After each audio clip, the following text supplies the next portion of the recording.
Pachelbel's Canon. It's a well-loved piece of classical music written by a German Baroque composer called Johann Pachelbel.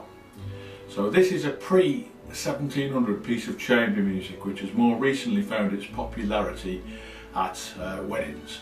It's made from what's called a repeated cycle, which is called a ground bass. You'll hear that going on underneath.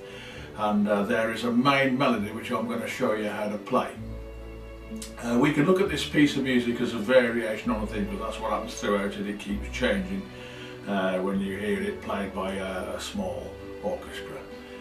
This gives me an opportunity to teach improvisation, which is an essential skill for a musician, and it involves being able to compose and put together your own parts. So you'll be doing it. I'm not going to show you every single note to play. It's a very enjoyable thing to do, and I haven't yet found a young person who hasn't really enjoyed doing this. So here's the chart for the melody, and if you've been used to those more simpler ones, this looks a little bit complicated, although nice and pretty with all those colours. There are 6 different notes in this song, so if we count the F sharp, E and D, there's 3, C sharp, B and A. So we end up on the purple one there, and those are the next 3, so 3 plus 3 is 6. And then we've got a repeated B and a repeated C sharp at the end there. And underneath that there are some little grids with black dots on. And if you look at them at a glance, there's 1, 2, 3, 4, 5, 6 different grids there. Those are the finger positions for the notes. So looking at the left grid, you've got F sharp, and that's the first string, and you put your second finger on the second fret. The next grid along is the note of E, and that's an open E, so you just play the first string open.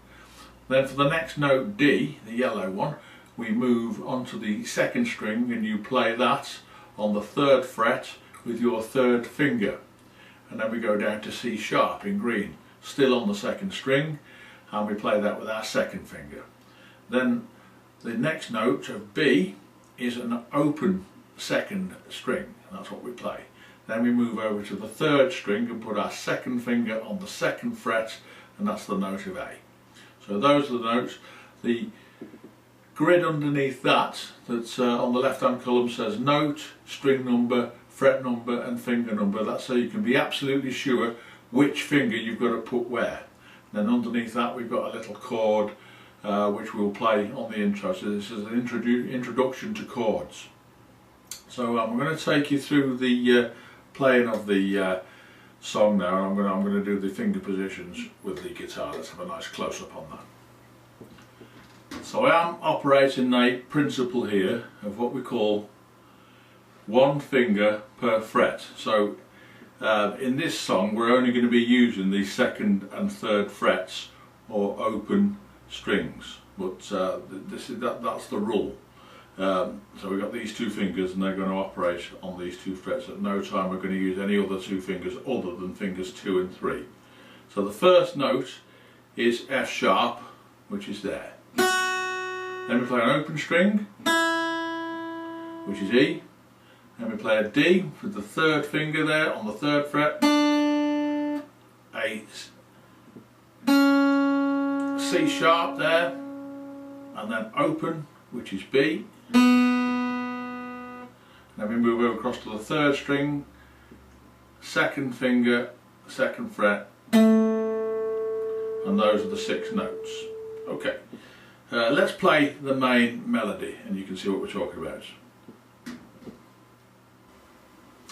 So I've got set up here an MP3 now, and it's a looped MP3 that I've made. This is all part of the package, and it'll teach you to play the main melody. So it goes round and round and round, and you can keep on playing the main melody until you've got it. I'm going to play it through a few times for you and then just stop. So the MP3 will go like this.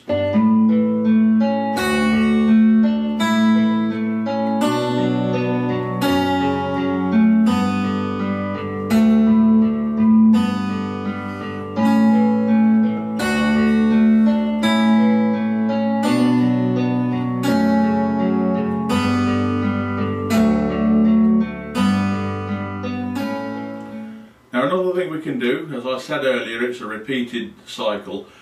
We can embellish this melody a little bit, so we're going to play the same melody, but what we're actually going to do now, as moving along the song a bit further in, we're going to play the melody, but we're going to play each note that is involved in the melody twice, so it'll sound something like this.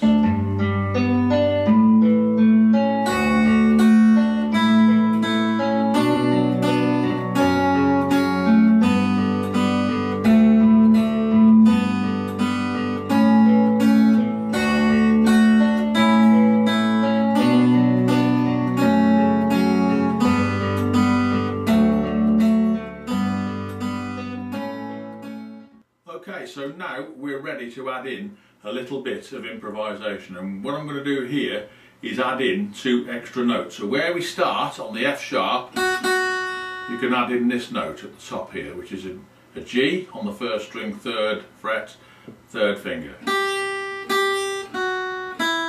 We go down. Now where you've got that note of A there on the 3rd string, 2nd fret, we can let the 3rd string be open. So the full range of notes now is this. We've got a full octave from G to G.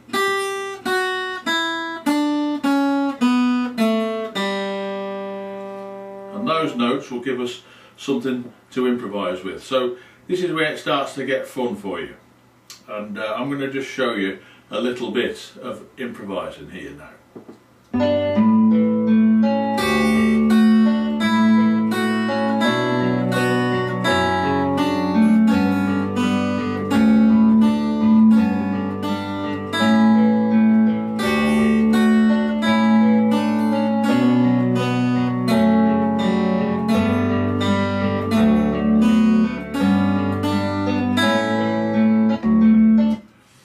So you can have lots of fun with that.